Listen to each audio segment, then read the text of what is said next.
1, 4분기와 2, 4분기 어느 시점에 가서는 이러한 강달러는 갑자기 약달러로 전환될 가능성이 크기 때문에 앞으로는 자기 나라 통화의 가치를 갖다가 싸게 하는, 하락시키는 환율 전쟁으로 다시 돌아가는 그런 시기가 될 것이다, 이렇게 말씀을 드릴 수가 있겠습니다.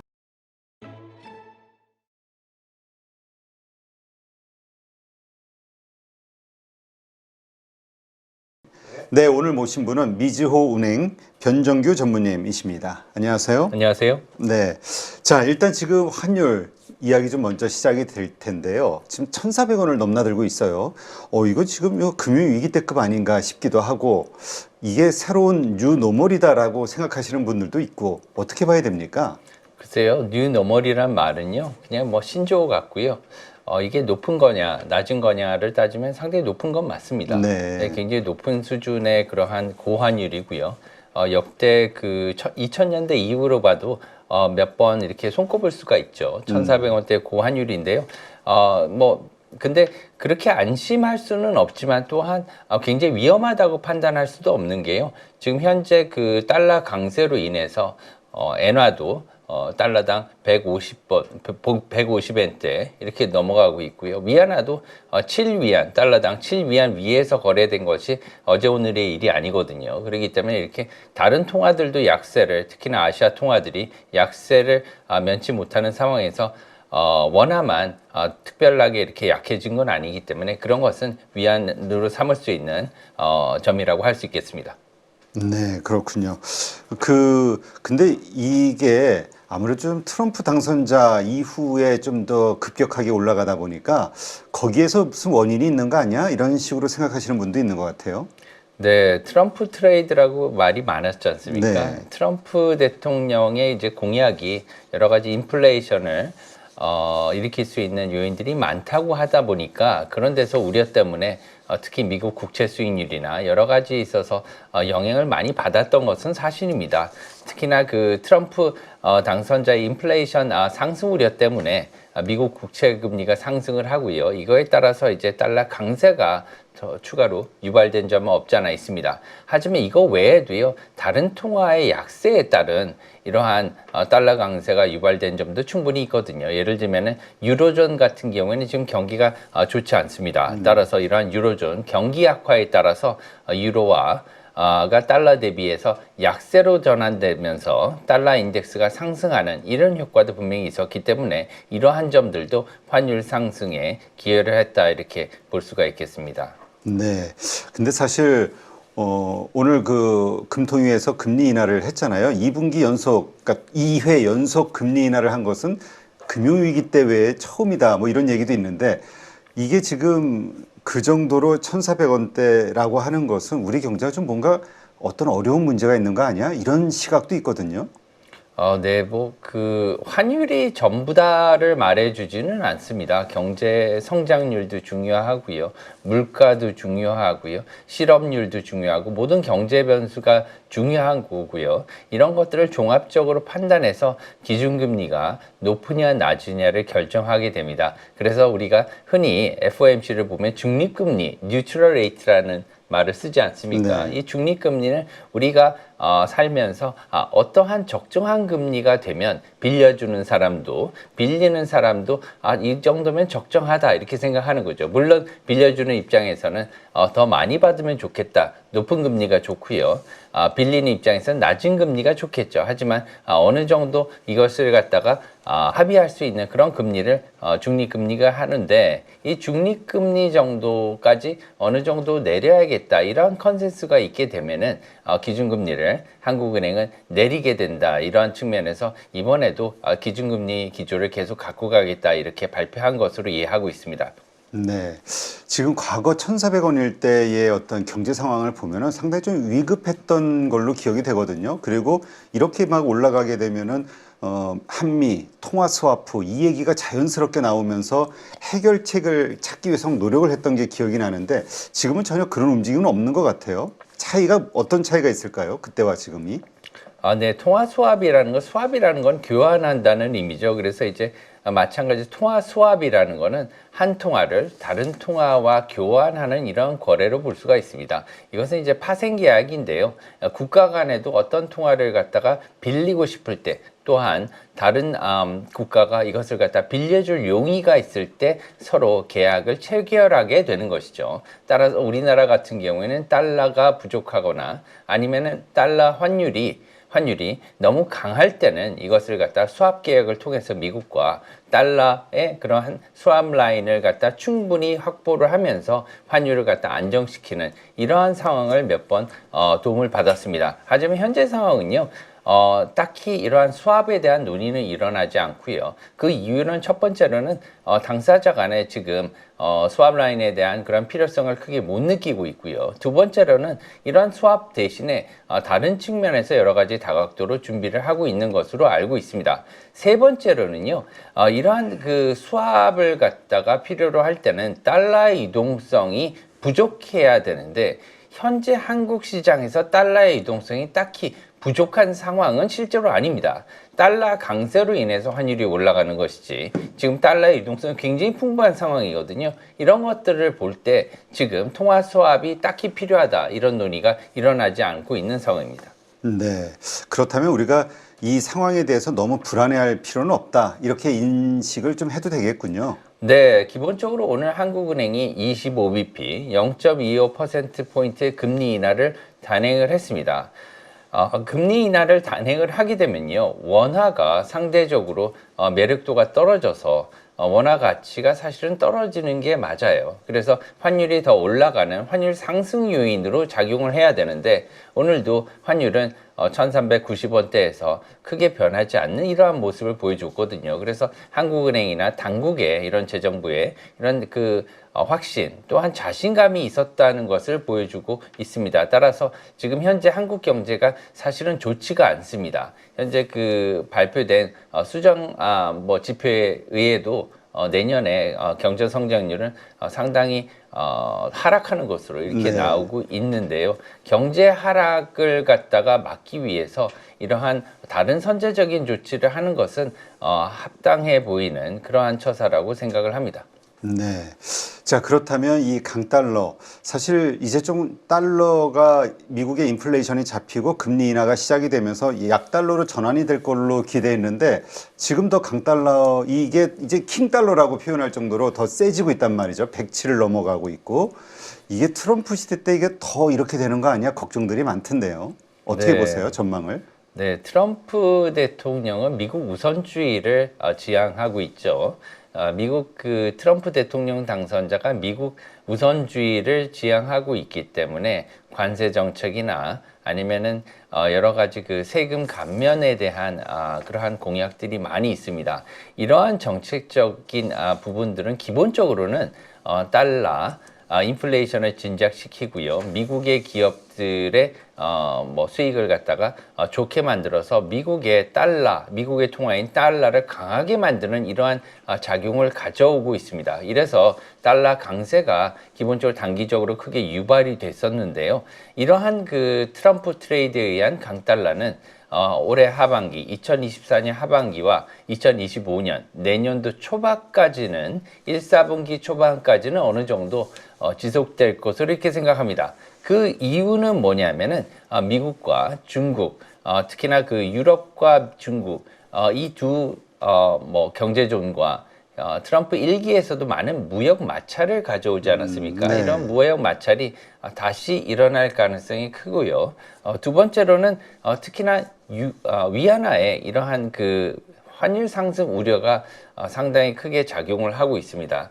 위안화는 우리나라 통화인 원화와 상당한 동조화 현상을 과거 역사적으로 보여왔기 때문에 조금만 위안화 환율이 상승하더라도 원화에 크게 영향을 주는 통화입니다. 따라서 이러한 무역 마찰이 재개될 경우, 특히나 중국과의 무역 마찰이 재개될 경우에는 환율의 상승 요인으로 올라갈 수 있다는 이런 우려가 있고요. 세 번째로는 우리나라 한국 경제가 현재는 별로 좋지가 않다는 겁니다. 이런 것들은 사실은 우리가 내년 초에는 이러한 어떻게 보면 경제 성장률이나 이런 것들이 좀 나아졌으면 좋겠다 이렇게 생각을 하고 있는데, 일단은 내년 전망치가 올해보다 더 안 좋아질 것으로 이렇게 생각을 하고 있기 때문에 한국은행의 금리 인하 기조가 더 빨라질 수가 있습니다. 이번에 한국은행이 깜짝 놀랄 정도로 사람들이 예상치 못한 금리 인하를 단행하지 않았습니까? 네. 이러한 것들도 내년의 경제를 미리 부양시키겠다는 의지로 이렇게 해석이 될 수 있거든요. 게다가 이러한 금리 인하는 한 번으로 끝나지 않을 가능성이 높습니다. 네. 특히나 이렇게 금리 인하가 계속되게 된다면 달러와 원화의 기준금리 차이가 좁혀지지 않고 계속 유지되는 그런 현상 때문에 앞으로도 달러의 강세는 내년 초반까지는 이어질 것으로 보입니다만, 1, 4분기와 2, 4분기 어느 시점에 가서는 이러한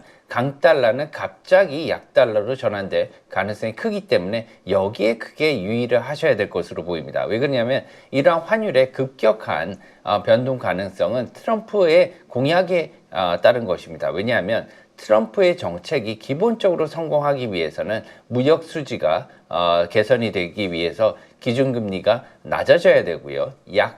저금리, 그리고 두 번째로는 무역이나 수출이 잘 돼야 되기 때문에 무역 흑자 기조를 이루거나 아니면은 무역 적자가 줄어들어야 되기 때문에 약달러 정책이 필요하게 됩니다. 따라서 이러한 약달러 정책을 갖다가 지원할 시점에 이르러서는 원화나 엔화, 위안화가 급격하게 강해질 그런 소지가 있기 때문에 여기에 유의하시기 바랍니다.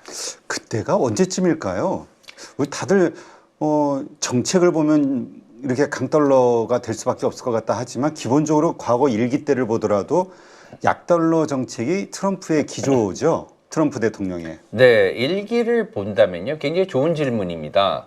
사실은 유로존의 통화인 유로화, 중국의 통화인 위안화의 트럼프 1기의 움직임을 본다면 앞으로 트럼프 2기의 위안화와 아니면은 유로화의 움직임이 어떻게 될 것인가를 조금 이렇게 엿볼 수가 있겠습니다. 네. 그래서 1기에 어떻게 됐는지를 보면은 한 3기로 나눠볼 수가 있어요. 3개의 기간으로 이렇게 트럼프 집권기를 나눠볼 수가 있겠습니다. 트럼프 집권기는요, 2016년부터 2020년까지였지 않습니까? 이 기간에 2016년부터 17년까지를 본다면 위안화와 유로화는 2016년부터 시작해서 약 1년 반 동안 매우 강세를 보였다는 것을 알 수가 있습니다. 이 기간은 약세 정책이 통했다는 거죠. 왜냐하면 강한 무역 정책과 이러한 정책적인 기조를 가지고 밀어붙였기 때문에 유로화라든가 아니면 위안화가 약세로 급격하게 돌아선 그러한 과거의 선례를 볼 수가 있겠습니다. 따라서 트럼프 2기에 있어서도 이러한 위안화와 유로화의 약세는 어느 정도 가능성이 크다 이렇게 생각하고요. 다만 이번 그 트럼프 행정부는 2기 행정부입니다. 따라서 지난 4년 동안 또한 여러 가지 정책적인 준비를 많이 했을 것으로 이렇게 생각해요. 따라서 중국과 유로존에 대한 무역 정책도 이미 다 수립된 것으로 기본적으로 초안들이 이렇게 생각을 하고 있기 때문에 1월 달 취임 이후에는 빠른 시간 내에 이러한 정책적인 실현이 실천으로 옮겨질 것으로 생각되기 때문에 이러한 환율의 전환은 빨리 이루어질 것으로 생각을 하고 있습니다. 네. 자, 그렇다면 우리 이 환율 말씀 들어보면 이제 일시적일 것 같기는 한데 어디까지 치솟아 오를 수 있을까? 이거에 대한 고민이 좀 있네요. 네, 지금 이제 그 달러화와 이제 가장 그 큰 상관관계를 갖고 있는 것이 유로화입니다. 네. 유로화가 가중치가 한 57% 조금 넘고 있는데요. 이렇게 그 높은 가중치를 갖고 있는 유로화의 앞으로의 향방을 보면 달러화의 가치가 어느 정도는 예측이 가능합니다. 그렇기 때문에 이러한 유로화를 보면 유로존의 경제가 현재 많이 안 좋은 그런 상태이기 때문에 기준금리 인하가 빠르게 일어날 가능성이 큽니다. 따라서 이러한 기준금리 인하 가능성, 빠른 그 기준금리 인하 가능성 때문에 22의 빠른 기준금리 인하 가능성 때문에 현재 1.1 유로당 1.1달러에 이렇게 위에서 거래되던 유로화가 달러화 대비 많이 약해진 것을 볼 수가 있습니다. 최근에. 그래서 최근에는 1유로당 1.05 달러 선까지 이렇게 내려온 것을 볼 수가 있는데요. 이렇게 내려온 유로화 가치는 당분간 조금 더 내려갈 수 있는 그런 가능성을 모멘텀을 가지고 있다고 생각합니다. 따라서 이러한 유로화의 환율은 연말까지 1.03달러, 유로당 1.03달러까지도 내려갈 수 있는 그런 소지가 있기 때문에 앞으로 이것에 대해서 좀 유의를 해야 될 것 같고요. 따라서 내년 초반까지는 1,400원을 중심으로 하는 고환율이 어느 정도는 지속될 수 있다 이렇게 볼 수가 있겠습니다. 네, 알겠습니다. 자, 지금 11월 FOMC 의사록이 공개가 됐잖아요. 거기서 이제 점진적인 금리 인하에 대한 언급이 좀 나왔습니다. 우리가 이 연준의 스탠스를 정확하게 어떻게 이해를 해야 될까요? 네, 이미 그 11월 FOMC 성명서에 이런 것들이 명확하게 표시가 되고 있습니다. 그 11월 FOMC 성명서에는요, 전 FOMC에 비해서 많은 것들이 변화했습니다. 특히나 미국의 연준, 미국의 중앙은행인 연준의 두 가지 큰 목표, 물가 안정과 고용, 그죠? 성장과 그다음에 물가 안정 두 가지 사이에서 이제 앞으로는 물가 안정보다는 고용에 집중하겠다는 이러한 의사를 명확히 한 부분이 눈에 띄고 있습니다. 그 이유로는 그 증거로는 인플레이션 관련 문구를 전부 다 삭제했습니다. 이러한 인플레이션 관련 문구를 삭제했기 때문에 앞으로는 큰 데이터의 변화가 없는 한 연준은 25bp의 이러한 금리 인하 기조를 지속할 것으로 이렇게 전망을 하고 있고요. 다만 의사록이 공개가 되지 않았습니까? 최근에. 네. 이러한 의사록에 여러 가지 고민들이 엿보입니다. 특히나 여러 위원들이 이러한 금리 인하 또는 추세가 계속 지속되는 거에 대해서 여러 가지 우려를 갖고 있는 건 사실이라고 이렇게 토로를 하는 바 있는데요. 이것은 왜냐하면 매달 미국의 그런 경제 지표들이 좋다가 나빴다 계속 변화하는 이런 상황입니다. 하지만 우리는 이것에 관계없이 현재 미국의 고용 지수가 특히나 조금씩 악화되고 있는 상황입니다. 졸티 리포트라든가 네. 비농업 지수들이 조금씩 낮아지고 있기 때문에 이러한 것을 본다면 연준은 앞으로도 큰 데이터의 변동이 없는 한 금리 인하 기조를 계속할 것이다 이렇게 생각을 할 수 있고요. 다만 중립금리의 불확실성 때문에 앞으로는 이러한 그 데이터에 집중하는 이러한 연준의 모습을 더욱 크게 느낄 수가 있을 것이다 이렇게 생각합니다.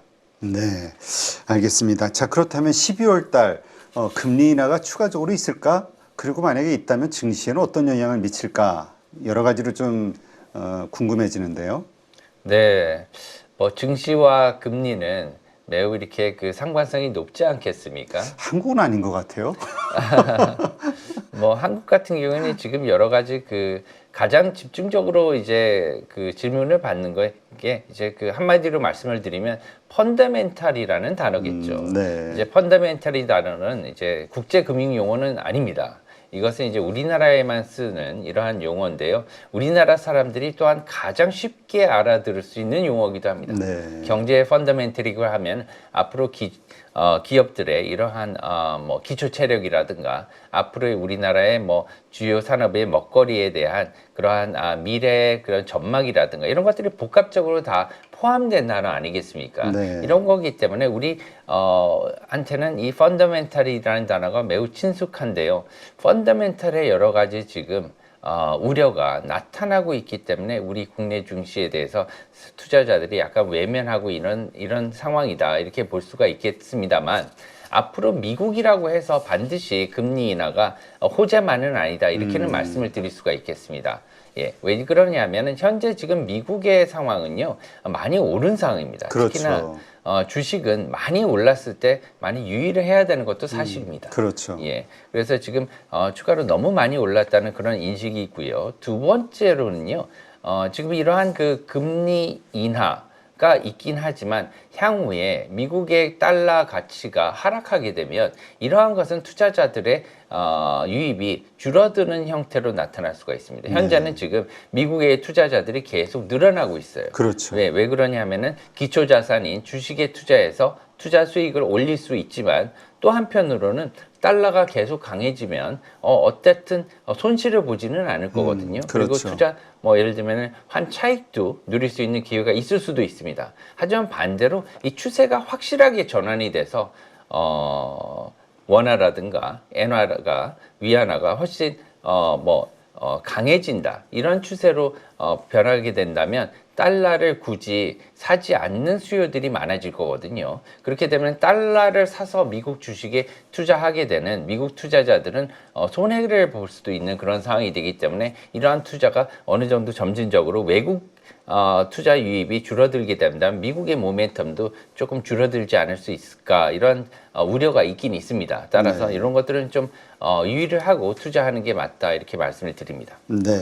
근데 그 과거 사례도 있었습니다만 이렇게 금리 인하를 하다가도 인플레이션이 튀게 되면 다시 금리 인상으로 돌아설 수도 있는 건가요? 확 이렇게? 네, 그 파월 연준 의장이 여러 번 뭐 과거에도 얘기를 했지만 이렇게 금리 인하 기조를 최근에 밝혔지만 작년까지는 이러한 데 대해서 명확한 뭐 의사를 밝히지 않지 않았습니까? 그렇죠. 네, 작년에는 사실은 인플레이션이 어떻게 계속 낮아지는 것을 확인하기 전까지는 추가로 올릴 수도 있다 이런 얘기를 많이 했었단 말이에요. 그래서 명확한 그러한 가이던스를 주지 않았었는데 이번과 같은 경우에는 그런 얘기는 한 적은 없습니다. 금리를 갖다가 다시 올리겠다 이런 말은 없었고요.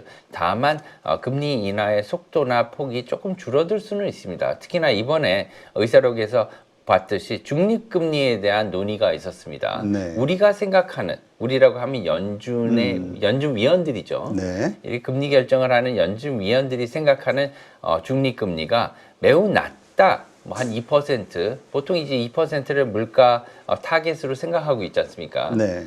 장기 금리 타겟으로 생각하고 있는데 2%가 아니라 현재는 물가가 많이 올라와서 중립 금리가 3% 정도 된다. 아니면 3.5% 정도 된다 하면은 지금 현재 미국의 기준금리를 갖다가 뭐 1% 이상 내리지 않아도 된다는 그런 결론이 나올 수가 있거든요. 네. 그렇기 때문에 그만큼 내리지 않아도 되기 때문에 그렇다면은 속도도 느려질 수 있고 금리 인하의 폭도 줄어들 수 있다. 하지만 지금 금리 인하 기조를 중지하거나 다시 금리 인상 기조로 가는 것은 불가능하다. 이렇게 볼 수가 있겠습니다. 네, 알겠습니다. 자, 하지만 뭐 진짜 연준 의장을 내 사람으로 바꾸려는 그런 시도도 있고 뭐 거기에 대항해서 나는 법적으로 그럴 의무도 없고 그럴 이유도 없다. 버티는 뭐 파월 의장도 있고 하여튼 좀 복잡하긴 한데 과거 일기 때를 돌아보면은 막 트위터를 통해서 금리 인하해라 막 요구하고 그랬었잖아요. 트럼프 대통령이 네. 당시.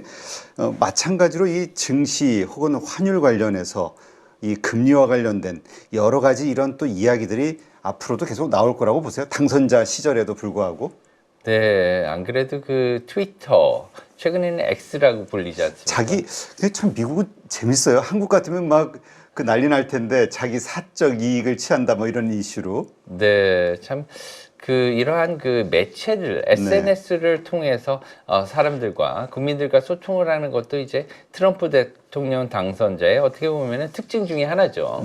그런데 이러한 그 X를 통한 그 트위터에 트럼프 대통령이 자주 나올수록 정책적인 변화가 많이 일어날 것으로 이렇게 암시하는 대목이기도 합니다. 네. 따라서 트럼프 대통령 당선자가 X에 많이 나타나면 금융시장에도 여러 가지 변화가 많이 있을 수 있다 이렇게 생각을 하고요.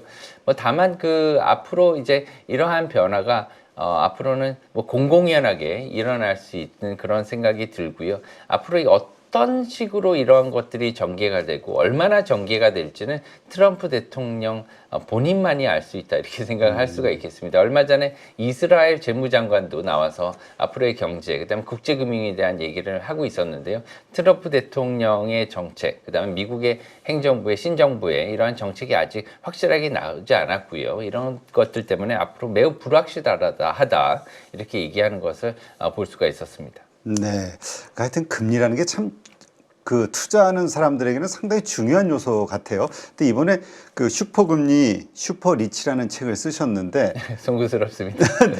이거 금리를 잘 알면 저 슈퍼리치가 된다는 뜻입니까?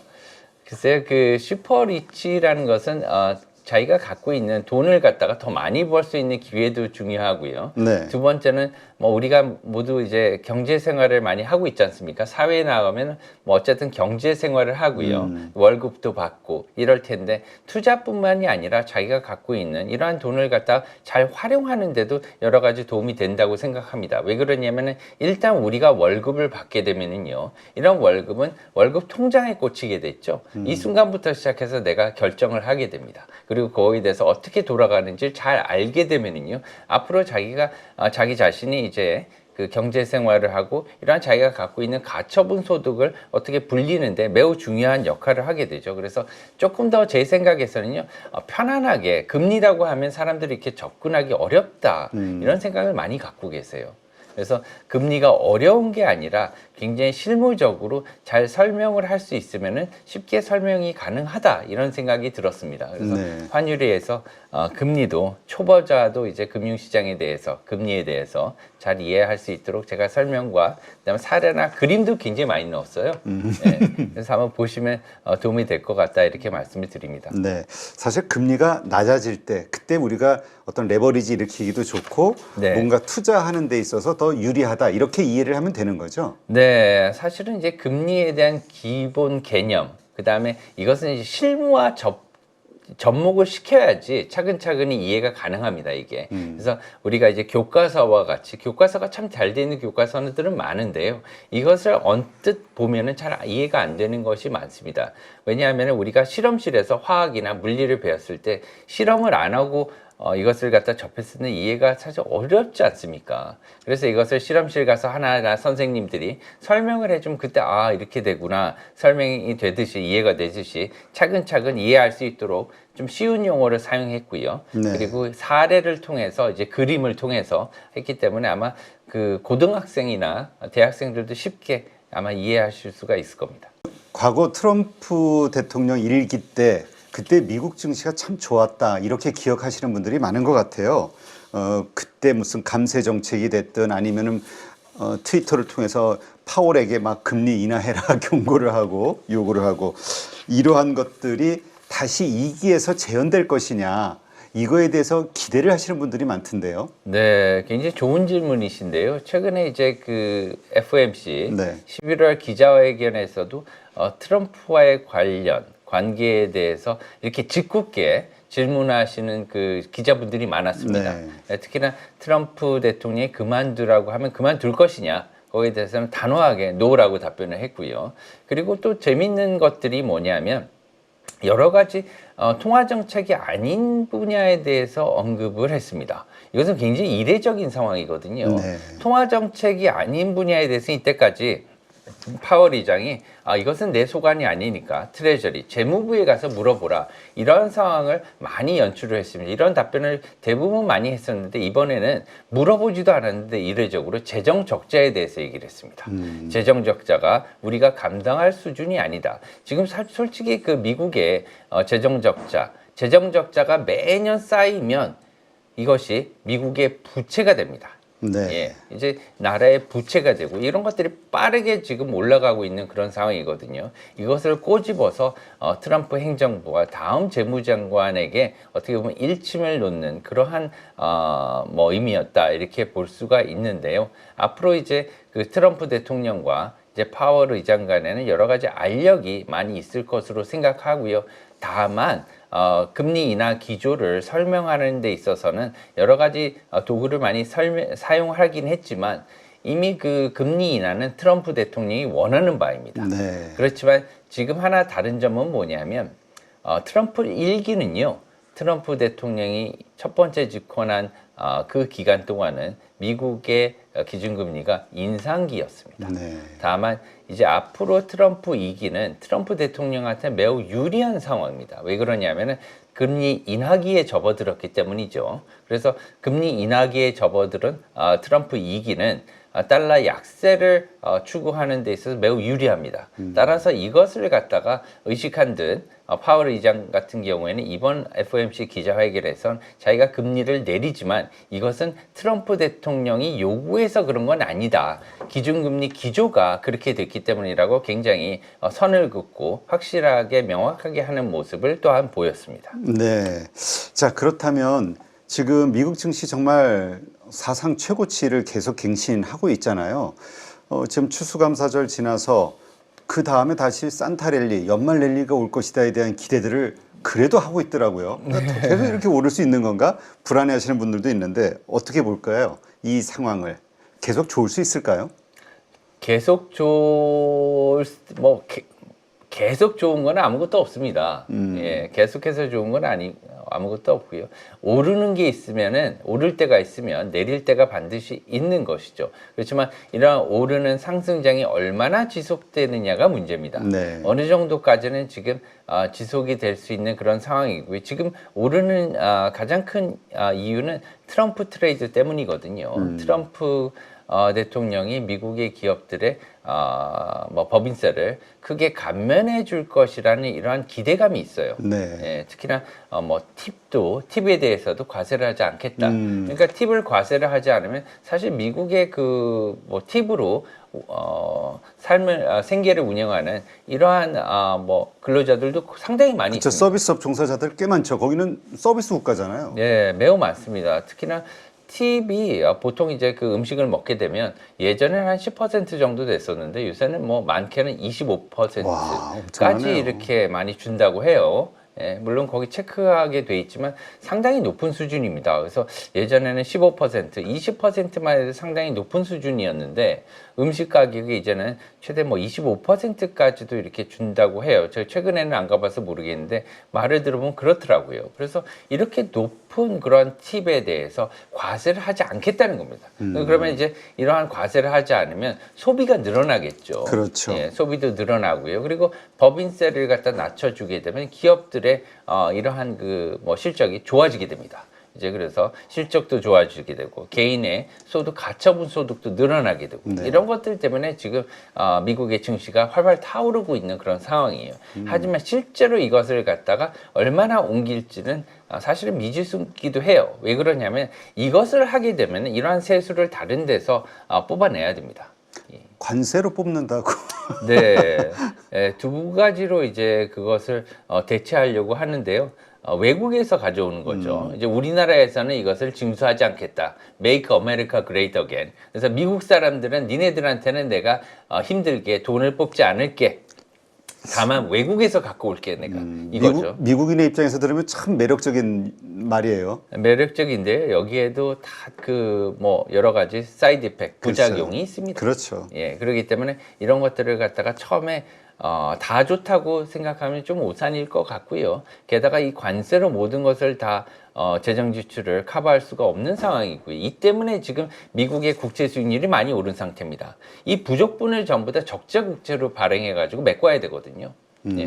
그래서 이번에 신임 재무장관으로 초대 재무장관으로 이렇게 선임된 스콧 베세트와 같은 경우에는 재정 적자에 대해서 상당히 공화당 후보들 내에서 이렇게 매파로 인식이 됐었거든요. 그렇기 때문에 재정 적자 국채를 많이 발행하지 않겠다는 이런 입장이었기 때문에 어느 정도 이러한 국채 수익률 상승은 제어가 된 모습이긴 하지만 앞으로는 재정 적자가 쌓여서 이 부채 문제는 앞으로 내년 상반기에도 계속 논의가 될 것으로 보입니다. 네.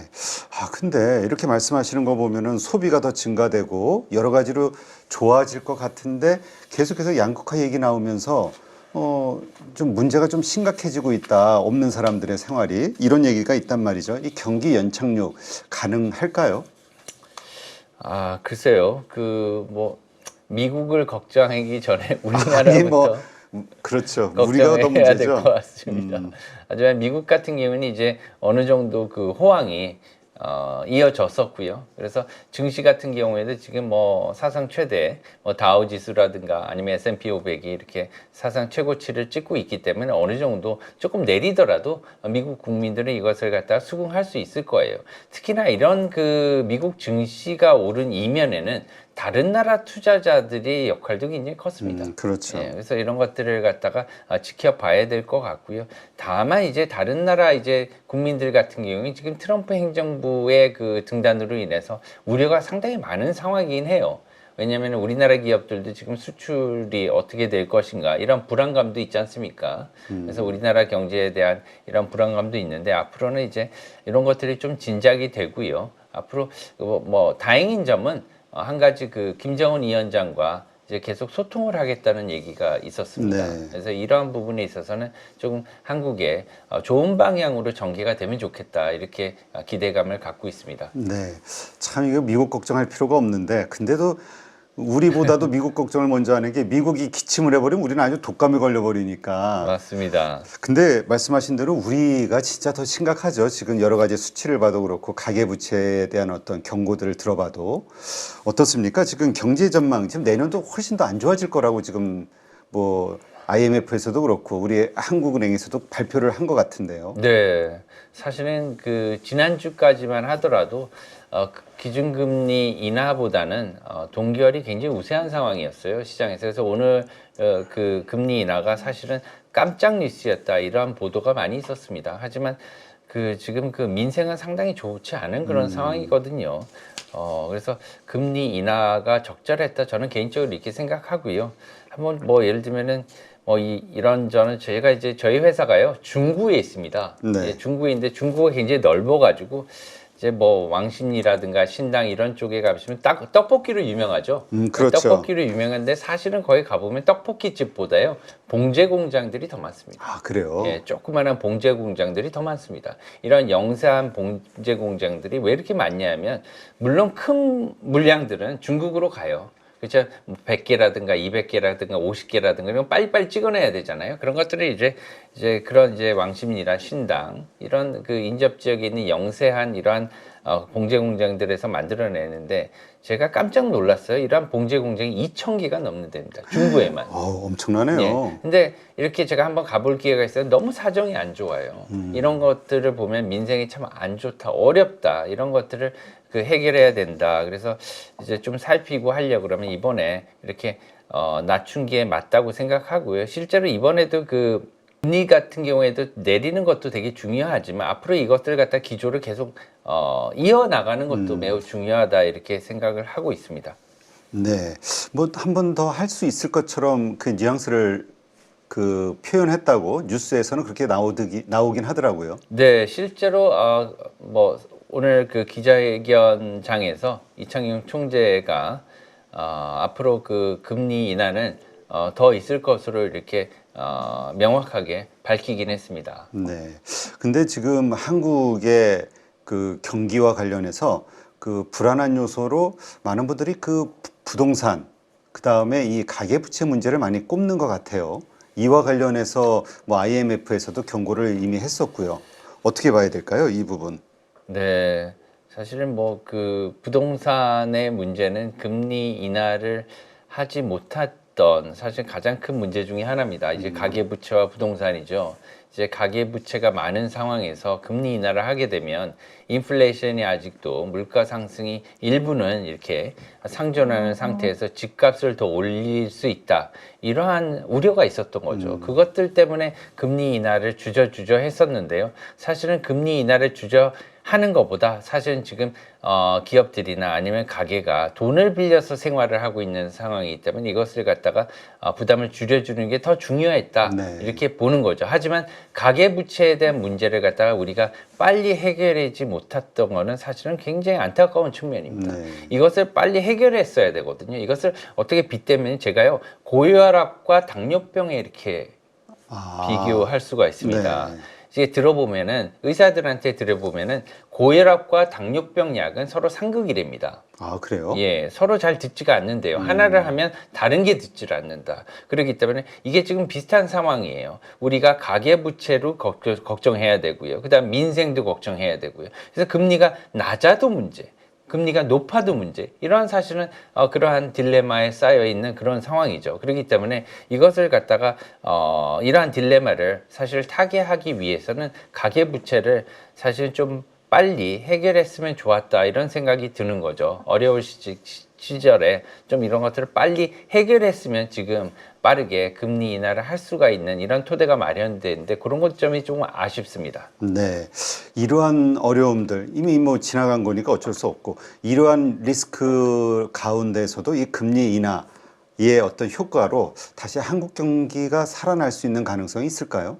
네, 역사적으로 보면요. 금리 인하와 한국 경기는 굉장히 밀접한 관련성을 보입니다. 금리 인하를 했을 때 오히려 미국보다도 더 빠른 성장세를 보이는 게 한국 경제예요. 네. 특히나 한국은 이제 건설 경기에 많이 의존을 하고 있기 때문에 이 건설 경기는 금리에 굉장히 민감하거든요. 그래서 건설 경기가 어차피 돌아갈 수밖에 없습니다. 이런 것들이 돌아가는 것은 이제 앞으로 인플레이션도 다시 일어날 수 있는 그런 상황이 되거든요. 그렇기 때문에 이러한 면에 있어서 앞으로 인플레이션이 올라가면은 부동산 경기도 다시 올라갈 수밖에 없어요. 네. 그렇지만 이 부동산이 상승한 데 대한 이러한 이득을 갖다가 같이 공유할 수 있는 이러한 보완 장치가 필요하다. 그리고 그거에 대해서 세금으로 인해서 여러 사람들한테 공유할 수 있는 이런 제도적인 장치가 필요하다. 왜 그러냐면은 불로소득은 아주 좋지 않습니다.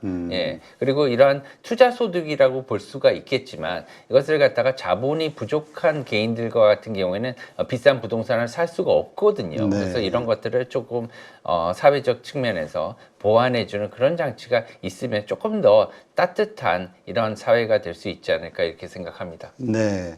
지금 이 부동산 얘기를 하시니까 일본 요즘 나오는 뉴스들을 보니까 일본 도쿄의 부동산 가격이 많이 오르고 있다. 뭐 이런 이야기들이 나오더라고요. 그래서 막 그 분양도 지금 열심히 막 지금 호황이고 뭐 이런 얘기들이 나오는데 이러한 것들은 결국 인플레이션에 대한 그동안의 그 일본 은행의 금리 인상 여기에 대한 것과 연결이 되면서 일본이 또 금리 인상을 할 수밖에 없는 환경으로 몰리는 거 아닌가?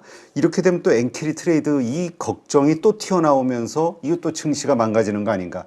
8월 5일이었나요? 그때 10% 지수가 10%대에 막 밀리는 거 보고 깜짝 놀랐었거든요. 맞습니다. 특히 블랙 먼데이 그때 네. 많이 밀렸었죠.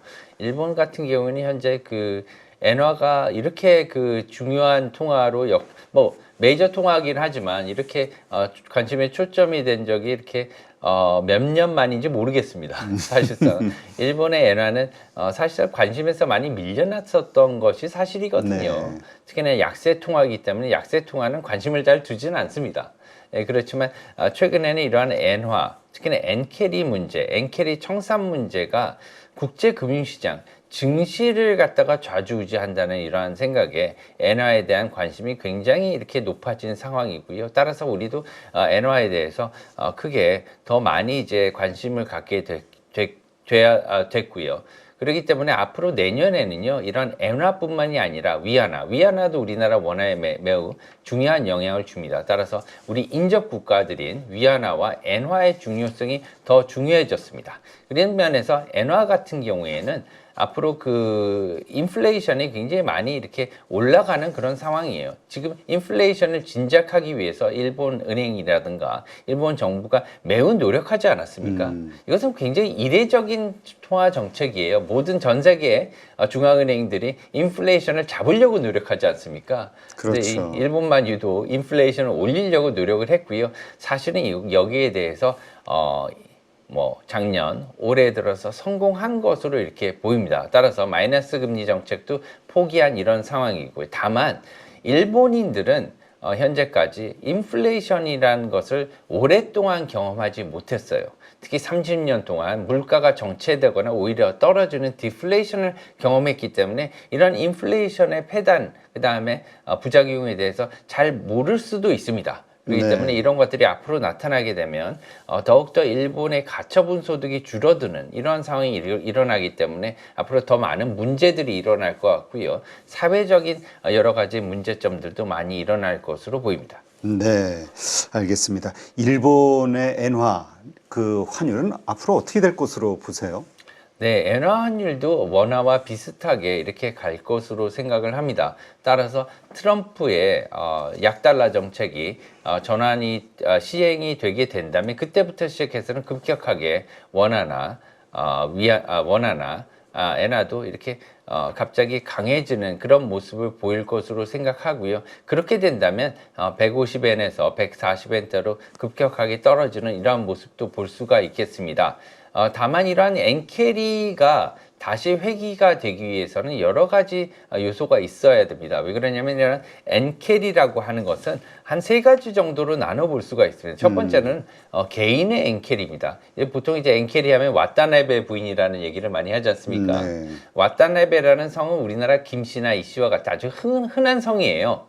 이제 와타나베라는 성은 일본에서 사또라는 성과 더불어 뭐 1, 2위를 이렇게 차지한다. 이렇게 얘기를 많이 하는데요. 이러한 일본의 가정주부죠. 아줌마입니다. 아줌마 아저씨들이 일반적인 전문가가 아닌 아줌마 아저씨들이 해외에 가서 통화를 사면 일본 엔화가 이자가 없는데 이자가 있는 통화를 사면 그것으로 공짜 월급 제3의 월급을 갖다가 얻을 수 있다 이러한 결론이었거든요. 그렇기 때문에 이러한 행태가 계속 지속이 됐는데 앞으로 엔화가 더욱 강해진다고 생각하면은 이제 이러한 엔캐리가 개인의 엔캐리는 많이 줄었을 수가 있겠죠. 왜 그러냐면 엔화가 강해지는데 엔화를 굳이 팔 필요가 없겠지 않습니까? 그렇죠. 예. 두 번째는 기업의 엔캐리가 줄어들 가능성도 있습니다. 그것은 뭐냐면 지금 현재 우리나라 돈으로 약 600조 가량의 일본 현금이 해외에 있습니다. 기업들에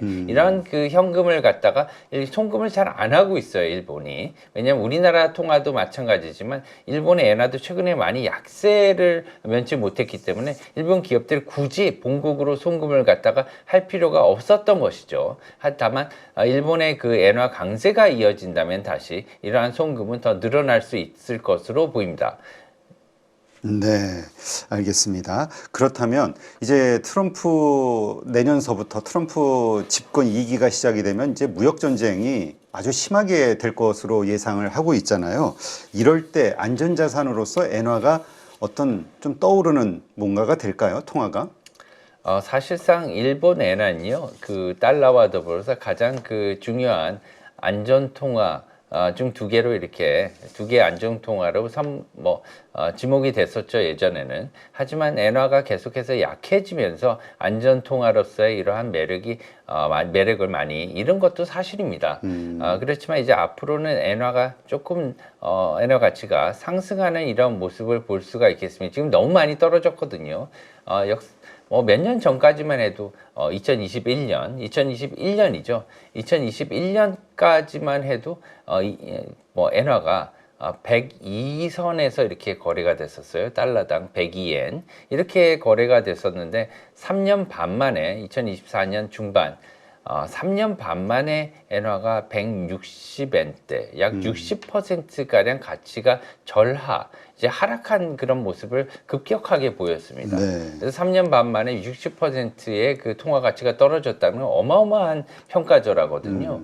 이런 것들은 역사적으로도 전무합니다. 그래서 자연적으로 이게 떨어졌는데 그 이유는 뭐냐면 미국의 금리 때문에 그래요. 네. 왜냐면 미국의 금리가 이렇게 오르면서 금리를 갖다 2021년부터 시작해서 미국의 기준금리가 오르지 않았습니까? 미국의 기준금리가 오르니까 같은 안전자산인데 미국의 달러 기준금리가 오르니까 엔화의 가치가 떨어지는 거예요.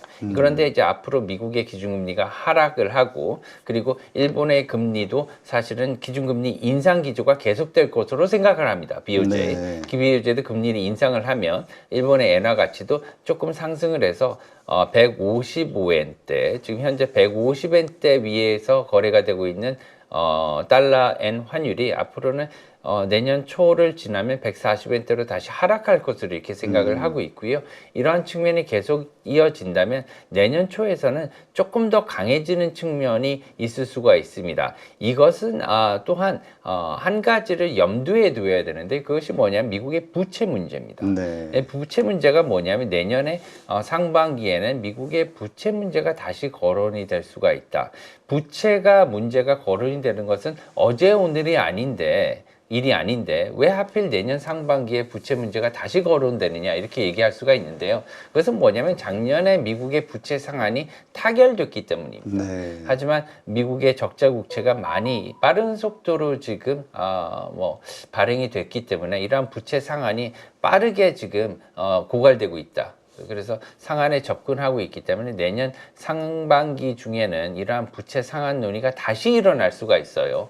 그래서 이런 부채 상한 논의가 다시 일어나게 되면 상대적으로 일본 엔화의 강세가 조금 더 강하게 올 수 있다. 이런 말씀을 드립니다. 네, 알겠습니다. 하여튼 이제 환율이 되게 중요해지는 어차피 무역 전쟁의 가장 기본은 환율 가지고 또 환율 조작국 또 미국이 사용할 수 있는 무기가 있고 하니까 환율 전쟁이 이제 본격적으로 시작되는 거 아니냐 뭐 이런 의견들이 많은데 하여튼 우리가 이 시대에 어떻게 좀 잘 생존하고 잘 그 흐름에 꺾이지 않기 위해서는 우리 증시도 그렇고 경제 무역도 그렇고요. 어떤 게 필요할까요? 굉장히 좋은 말씀이십니다. 지금 이제 환율 같은 경우에는 지금 국제금융의 모든 어떠한 경로가 외환 시장을 통해서 나타나고 있는 이런 모습을 보이고 있어요. 그래서 특히나 이러한 외환 시장의 변동성은 우리나라 경제에도 여러 가지 영향을 주고요. 세계 경제에도 많은 영향을 주고 있는 이런 상황입니다. 다만 이러한 트럼프 대통령이 이제 트위터에서 많은 어떤 소통을 하고 이러한 것은 국제 금융 시장에 큰 변동성을 가져올 전망이고요. 이런 변동성이 커진 변동성은 주식과 외환 그리고 채권, 금리 시장의 공이 모두 이런 변동성을 크게 가져올 것이기 때문에 내년엔 좀 조심스럽게 보수적으로 접근하는 것이 좋지 않겠나 저는 개인적으로 이렇게 말씀을 드리고요. 이런 측면에서 지금까지는 역환율 전쟁이 일어나고 있었습니다. 역환율. 예, 왜 그러냐면 일반적으로는 자기 국가의 통화를 약하게 하지 않습니까? 그렇죠. 왜냐하면 무역이라든가 아니면은 무역 수지 개선을 위해서는 자기 나라 물건을 잘 팔기 위해서는 자기 나라 통화가 싼 게 좋아요. 그렇죠. 예, 그리고 이것을 신봉하는 분 중에 하나가 트럼프입니다.